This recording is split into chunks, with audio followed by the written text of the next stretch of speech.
O Brasil precisa decidir: ou entrega seus territórios para criminosos, ou faz o que for necessário para recuperá-los. O que aconteceu ontem no Rio de Janeiro foi apenas o começo do que precisaria ser feito. Uma operação como essa deveria ser seguida por uma ocupação permanente, detenção de todos os envolvidos. Não apenas 81, mas 8.100 se necessário. E a reconstrução total dessas comunidades sob controle absoluto do Estado. Meio-termos só prolongam o sofrimento das pessoas inocentes. Estas palavras explosivas foram pronunciadas pelo presidente de El Salvador, Nayib Bukele, em uma entrevista exclusiva concedida hoje, 29 de outubro de 2025, apenas um dia após a operação policial mais impactante da história do Brasil. O homem que transformou um dos países mais perigosos do mundo em um dos mais seguros em apenas 3 anos,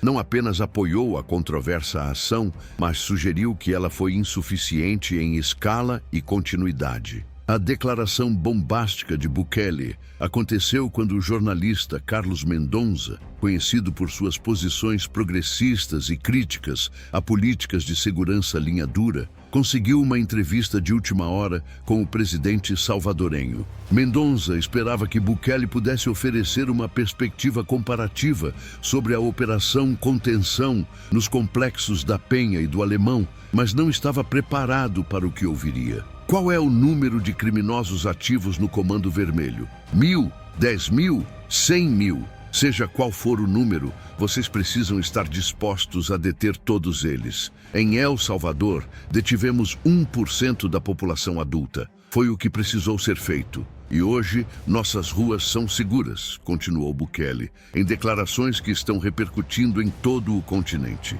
Enquanto a mídia brasileira e internacional condenava a operação como excessivamente severa, Bukele olhava para o Rio de Janeiro com os olhos de quem já enfrentou um abismo similar e não hesitou em tomar medidas extremas. Amanhã ainda estava começando em San Salvador, quando Carlos Mendonça foi conduzido ao gabinete presidencial com urgência. O jornalista havia solicitado a entrevista assim que as primeiras notícias da operação no Rio começaram a circular ontem, 28 de outubro, mas não esperava ser atendido tão rapidamente. A rapidez com que Bukele aceitou falar sobre o assunto já indicava seu interesse pelo tema. Carlos ajeitou a gravata vermelha, símbolo discreto de suas convicções políticas. Na sua pasta, além do tradicional bloco de anotações, havia fotos perturbadoras das consequências da operação, pessoas afetadas que haviam sido encontradas na manhã de hoje,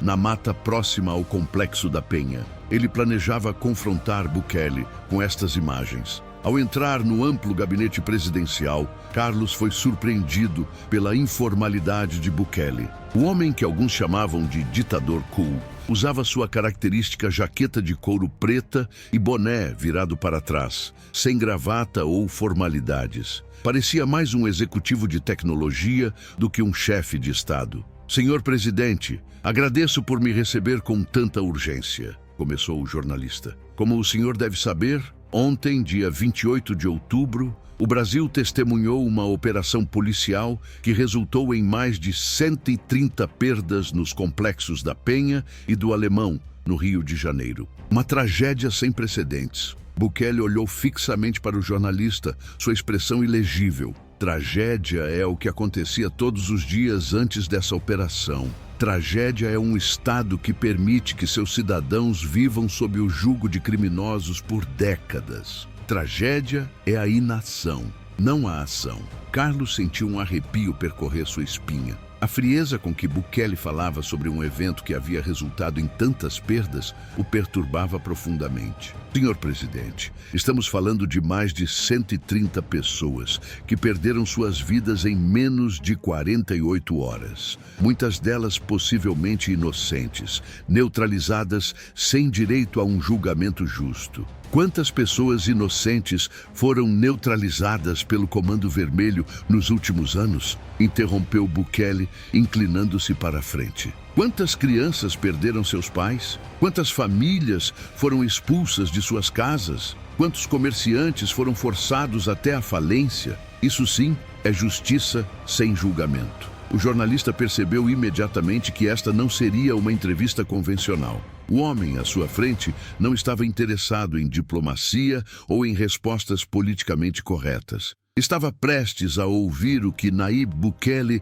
realmente pensava sobre o combate ao crime organizado, sem filtros ou meias palavras. Antes de continuarmos com esta explosiva entrevista, quero que você deixe nos comentários: você concorda com a visão de Bukele sobre operações policiais como a que ocorreu no Rio de Janeiro? Sua perspectiva te chocou? Deixe seu like para apoiar nosso trabalho e se inscreva no canal para mais conteúdos que mostram perspectivas que a grande mídia esconde. Vamos retornar agora à conversa que está abalando os debates sobre segurança pública em toda a América Latina e revelando uma visão que muitos consideram extrema, mas que outros veem como a única solução possível para a crise que assola nossas cidades. Carlos Mendonça abriu sua pasta e espalhou as fotos sobre a mesa de Bukele. Imagens perturbadoras de pessoas afetadas pela operação, famílias desesperadas procurando parentes, cenas de confronto nas vielas estreitas das comunidades cariocas. Olhe para estas pessoas, senhor presidente.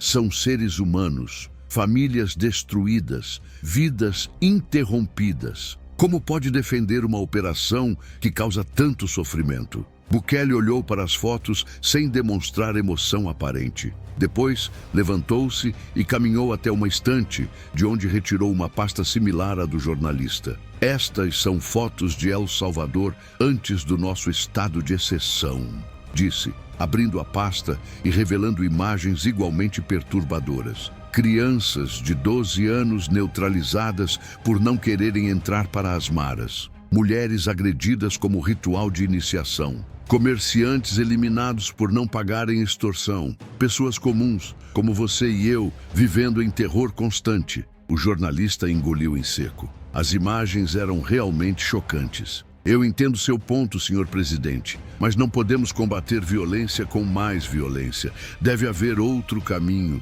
Outro caminho? Bukele sorriu com ironia. Vamos ver que outros caminhos o Brasil tentou nas últimas décadas. Programas sociais? Sim, muitos. UPPs? Tentaram. Mediação de conflitos? Também. E onde chegaram?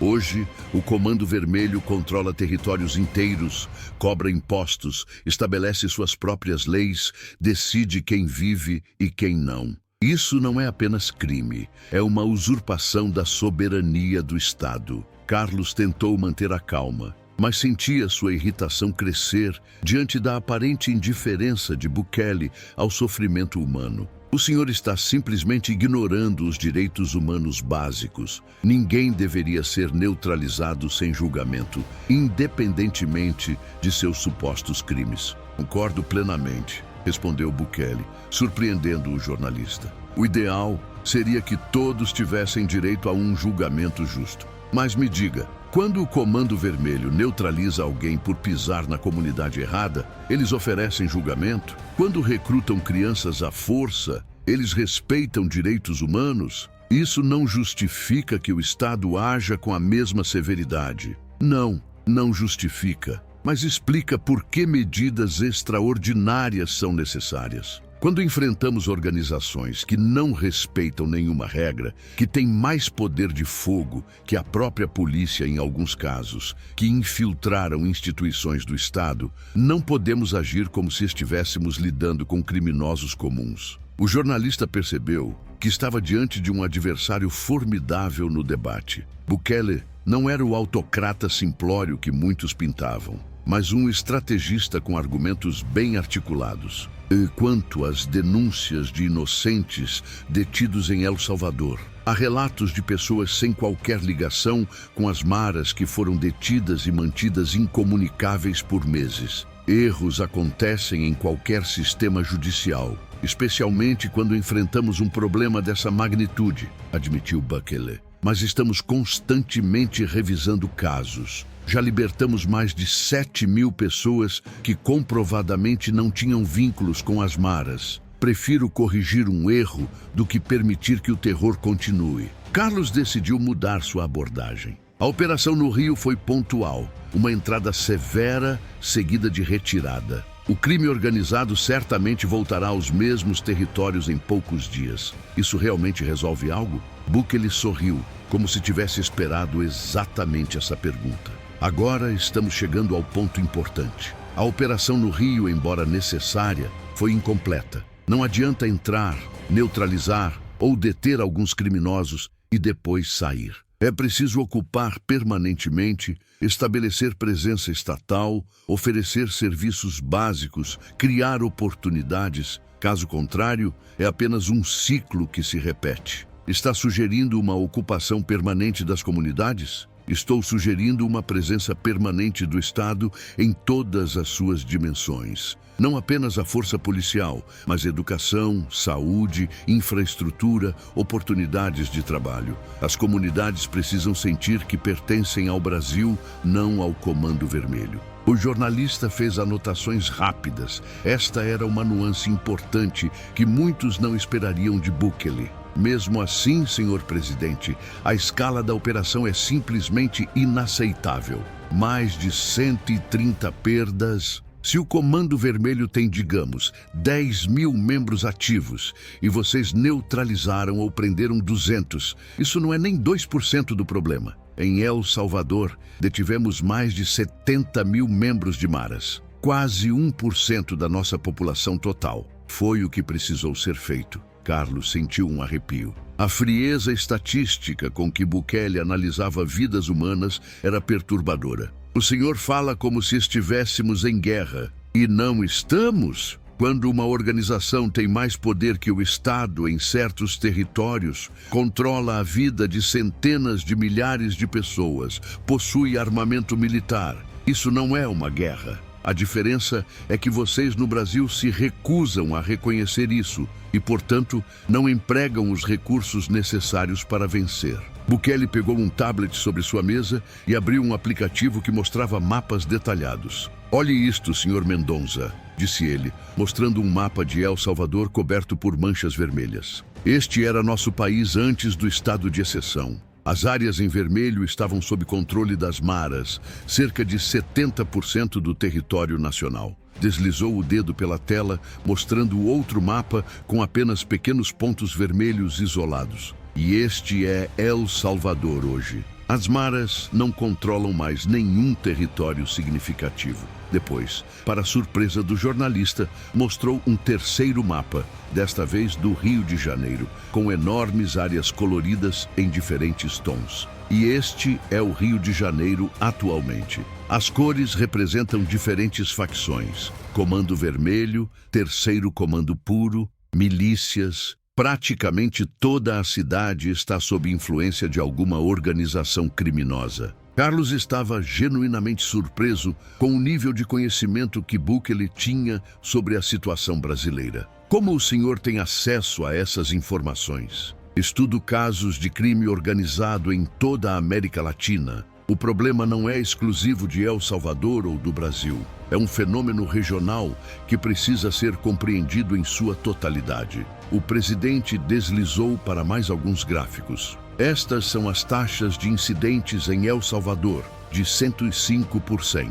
0 habitantes em 2015 para 7,8 em 2025. Uma redução de mais de 90%. Carlos observava os números, impressionado apesar de sua resistência ideológica. Os números são impressionantes, não posso negar. Mas a que custo humano? Quantos direitos foram sacrificados? Pergunta relevante, reconheceu Bukele, surpreendendo o jornalista novamente com sua franqueza. Todo enfrentamento ao crime organizado envolve custos. A diferença é que o custo das minhas políticas é visível e imediato, enquanto o custo da inação é invisível e diluído ao longo de décadas. Não entendo. É simples. Quando detemos 70.000 pessoas, isso gera manchetes, protestos, relatórios de ONGs. Mas quando 10 pessoas são neutralizadas por dia, todo dia, durante anos, isso vira apenas estatística. Ninguém faz manchetes para as centenas de pessoas que perderiam suas vidas todos os meses se continuássemos com as antigas políticas. Carlos percebeu que Bukele tinha um ponto válido, por mais que quisesse discordar. Ainda assim, senhor presidente, em uma democracia, o Estado não pode simplesmente ignorar garantias constitucionais, mesmo em nome da segurança. Quais garantias constitucionais tinham os cidadãos que viviam sob o jugo das maras? Qual democracia existe quando organizações criminosas decidem quem pode ser candidato em certas áreas? Que democracia é essa, onde pessoas não podem sair de casa após o anoitecer por medo? O jornalista respirou fundo, tentando reorganizar seus pensamentos. Voltando ao Rio de Janeiro, o senhor acredita que o governo brasileiro deveria adotar medidas similares às suas? Cada país precisa encontrar seu próprio caminho, respeitando sua história e instituições. Mas alguns princípios são universais. O Estado não pode abdicar de sua autoridade em nenhuma parte do território nacional. Não pode permitir zonas onde as leis não se aplicam. Não pode aceitar que organizações criminosas ditem as regras. E a operação de ontem? O senhor a aprovaria? Aprovaria a decisão de enfrentar diretamente o crime organizado? O que eu questionaria é a falta de uma estratégia de longo prazo. Uma operação dessa escala deveria ser apenas o primeiro passo de uma transformação completa daquelas comunidades. Bukele fez uma pausa e olhou diretamente para o jornalista. Sabe o que vai acontecer agora no Rio? O Comando Vermelho vai se reorganizar, substituir os líderes perdidos, recuperar território. Em alguns meses, tudo voltará ao normal, talvez até pior, porque estarão sedentos por vingança. A menos que o Estado brasileiro decida realmente resolver o problema. Isso significaria manter presença permanente,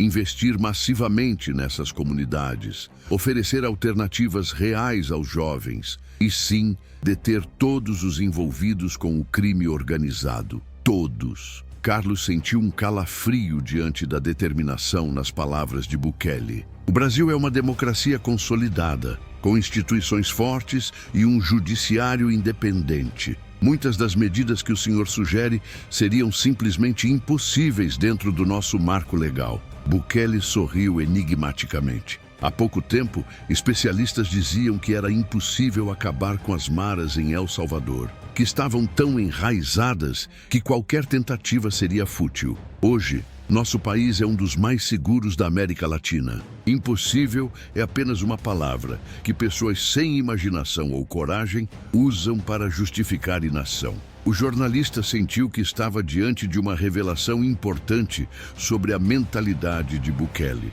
Este não era apenas um político linha dura, mas alguém com uma visão de mundo fundamentalmente diferente, onde resultados concretos importavam mais que abstrações teóricas. Uma coisa que muitos não entendem, continuou Bukele, sua voz agora mais suave, é que não faço isso por prazer ou por alguma ideologia autoritária. Faço porque vi o sofrimento real do meu povo. Vi crianças que não podiam ir à escola porque cruzariam territórios de gangues rivais. Vi mães perdendo filhos para a violência sem sentido. Vi pessoas talentosas abandonando o país porque não viam futuro aqui. Pela primeira vez, Carlos vislumbrou algo que raramente aparecia na cobertura midiática sobre Bukele: sua humanidade. Carlos Mendonça sentiu que precisava confrontar Bukele mais diretamente. A conversa estava tomando um rumo que não esperava, com o presidente salvadorenho apresentando argumentos que, embora controversos, não eram facilmente refutáveis. Senhor presidente, suas palavras podem soar convincentes, mas suas ações contam outra história. Organizações internacionais de direitos humanos relatam tratamentos severos em presídios salvadorenhos, detenções arbitrárias, perseguição a opositores. Como conciliar seu discurso aparentemente humanista com essas realidades? O semblante de Bukele endureceu ligeiramente. É interessante como vocês, jornalistas, sempre dão mais credibilidade a relatórios escritos de longe por pessoas que nunca viveram sob o terror das maras do que aos próprios salvadorenhos que sentem os resultados das nossas políticas na pele. Pergunte a qualquer cidadão comum em San Salvador se ele preferia a situação anterior ou a atual. Não estou questionando a popularidade de suas medidas, mas sua moralidade e legalidade. Moralidade? Bukele deixou escapar uma risada seca. Qual é a moralidade de um Estado que abandona seus cidadãos mais vulneráveis à mercê de criminosos por décadas? Qual é a moralidade de intelectuais e jornalistas que, protegidos em bairros seguros, teorizam sobre direitos humanos, enquanto pessoas comuns são neutralizadas todos os dias? Carlos sentiu o golpe. A crítica indireta à sua posição privilegiada era certeira. Quanto à legalidade, continuou Bukele, o estado de exceção em El Salvador foi aprovado pelo Congresso, seguindo todos os ritos constitucionais. É perfeitamente legal. Um Congresso que o senhor controla completamente após manobras constitucionais questionáveis. Um Congresso eleito pelo povo salvadorenho, com a maior participação eleitoral da nossa história. O povo entendeu o que estava em jogo e fez sua escolha. Isso não é democracia. O jornalista se levantou, sentindo-se cada vez mais frustrado. Senhor presidente, o que estamos vendo em El Salvador é a erosão gradual da democracia em nome da segurança. E temo que sua aprovação à operação no Rio de Janeiro possa encorajar medidas similares no Brasil. Bukele também se levantou, mas manteve uma calma impressionante. O que estamos vendo em El Salvador é a reconstrução de um país que estava à beira do colapso. Um país onde as pessoas tinham medo de sair de casa. Um país que estava perdendo seus jovens, seja para as maras, seja para a emigração desesperada rumo aos Estados Unidos, à custa das liberdades civis. A liberdade mais básica é poder viver sem medo. Que liberdade tinha um jovem da periferia quando não podia cruzar certas ruas porque pertenciam à gangue errada? Que liberdade tinha uma mulher que não podia sair após o anoitecer? O embate ideológico estava no seu auge. Duas visões de mundo completamente diferentes, irreconciliáveis em muitos aspectos, mas ambas com pontos válidos que o outro não podia simplesmente descartar. Senhor presidente, seus métodos podem funcionar a curto prazo, mas a história mostra que regimes que sacrificam liberdades em nome da segurança acabam criando mais problemas do que resolvem. A história também mostra que estados fracos, incapazes de garantir o básico a seus cidadãos, eventualmente colapsam ou se tornam irrelevantes. O crime organizado no Brasil não é apenas um problema de segurança pública, é uma ameaça existencial ao próprio Estado. Carlos decidiu fazer uma pergunta mais direta, esperando finalmente obter uma declaração que expusesse o autoritarismo que ele acreditava estar no coração das políticas de Bukele. O senhor defende, então,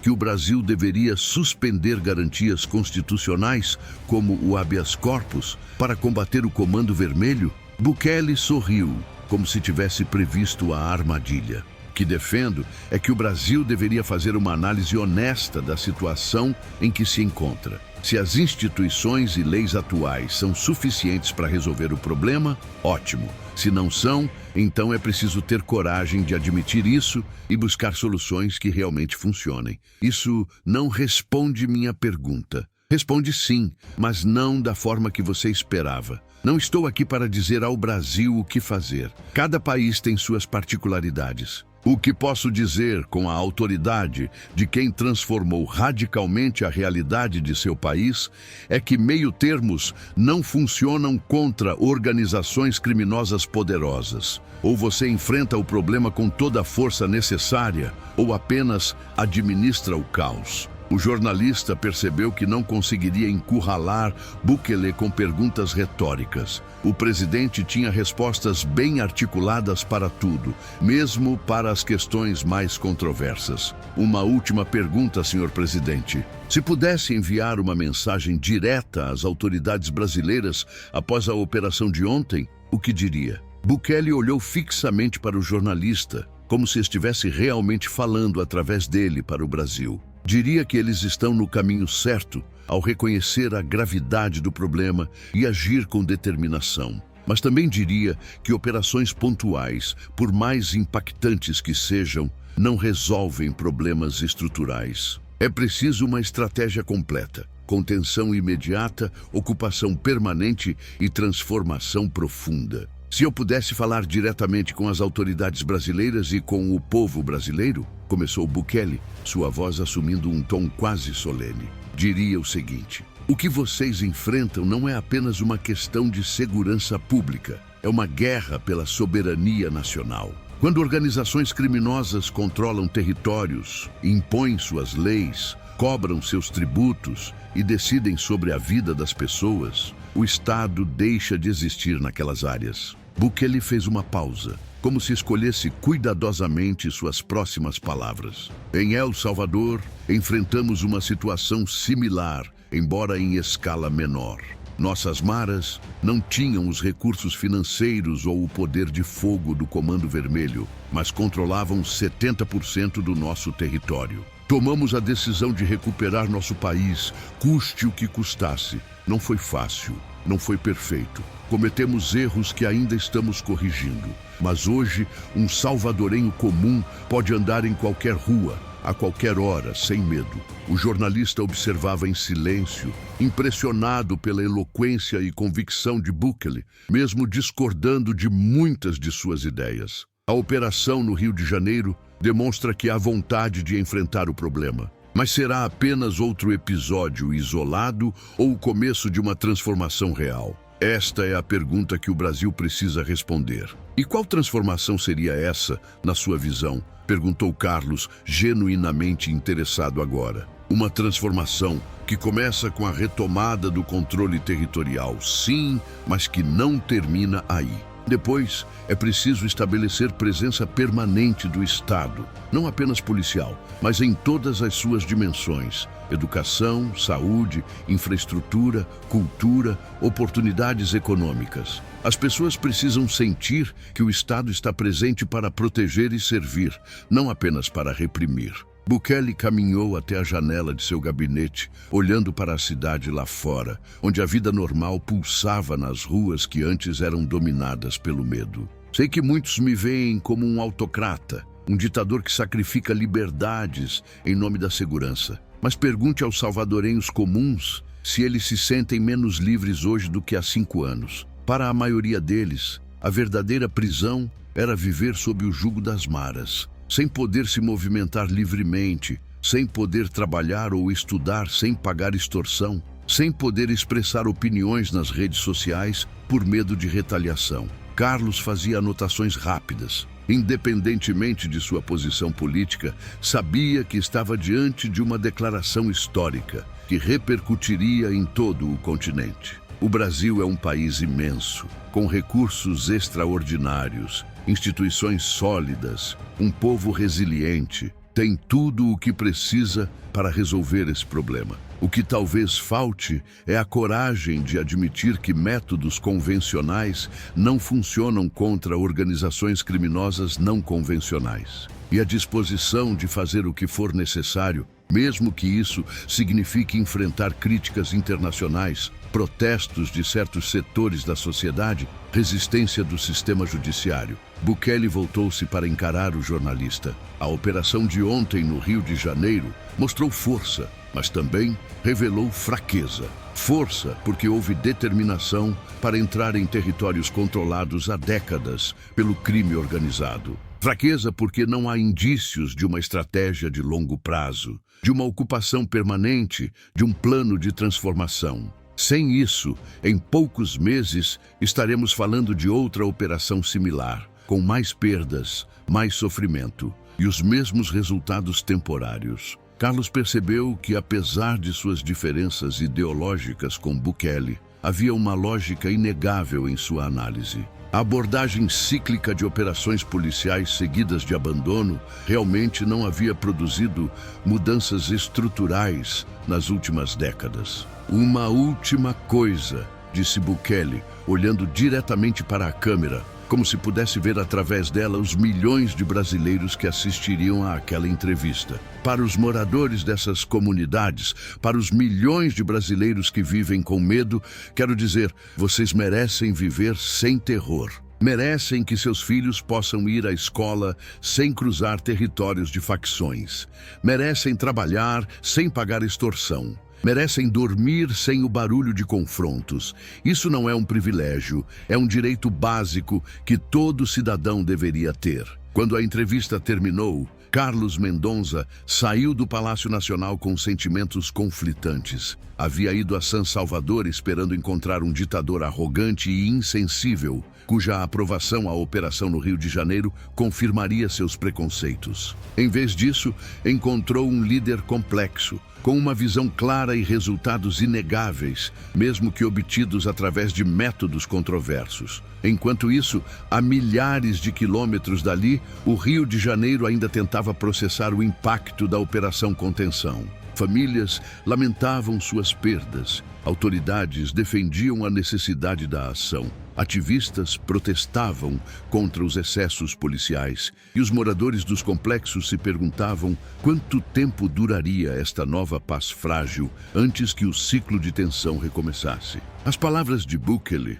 com sua clareza brutal e sua lógica implacável, ecoariam nos debates sobre segurança pública no Brasil nos próximos meses. Seriam citadas tanto por defensores de políticas linha dura, quanto por críticos, que veriam nelas a confirmação de seus temores sobre autoritarismo. Mas uma coisa era certa: o que Nayib Bukele disse sobre a operação no Rio de Janeiro realmente deixou todos em choque. Não por extremismo vazio, mas por expor verdades incômodas que transcendiam ideologias políticas e tocavam o cerne de um dos problemas mais profundos da sociedade brasileira. O que você acha? O Brasil deveria considerar medidas mais severas, como as de El Salvador? Ou isso seria um risco inaceitável para a nossa democracia? Deixe sua opinião nos comentários, compartilhe este vídeo e não se esqueça de se inscrever no canal para mais conteúdos que provocam reflexões importantes sobre os desafios do nosso tempo.